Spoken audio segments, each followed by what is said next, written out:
Welcome back, brothers and sisters. Hope you're well. Hope you're keeping well.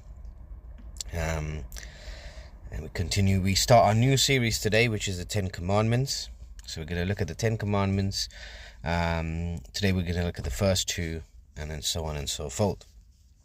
But before that, I thought we'll set the scene with regards to the Ten Commandments. So what is it with the Ten Commandments? So if we read Matthew 22 verse 37 to 40, it says, and Jesus said unto him, actually we read 35, so read from 35. Then one of them, which was a lawyer, asked him a question, tempting him, saying, Master, which is the great commandment in the law?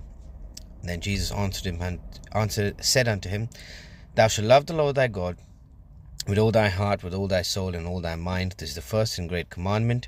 And the second is like unto it, Thou shalt love thou shalt love thy neighbor as thyself.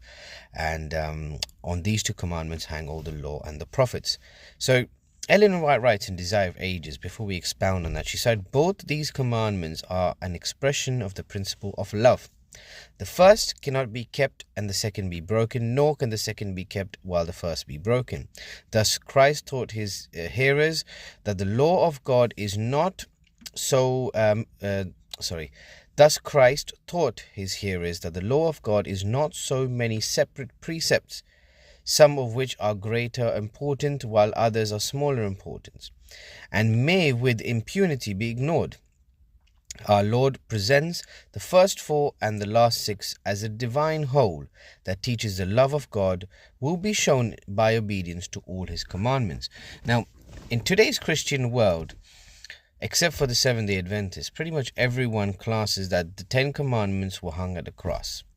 Now, when we go through the Ten Commandments, the whole Christian world will be happy with the 9, but the one that they're not happy with is the Sabbath. Now, we'll talk about the Sabbath when we come there.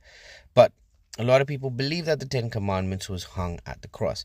But Jesus in this one says here, he says that the first and great commandment is a love for God, and the second commandment is love for your neighbor. Now, the old Jewish nation kept these commandments. So who was Christ talking to here? He was talking to the Protestant world that was to come. That these words and these commandments should be kept. Okay? He did not talk about the Mosaic law or the ceremonial law. He just specifically, because the guy says to him, then one of them, which was a lawyer, asked him question, tempting him and saying, Master, which is the great commandment in the law? Okay, so they knew the Mosaic law, which had the ceremonial law as well as the Ten Commandments. But Christ signifies and points out to the Ten Commandments, the first four for God and the second six for man.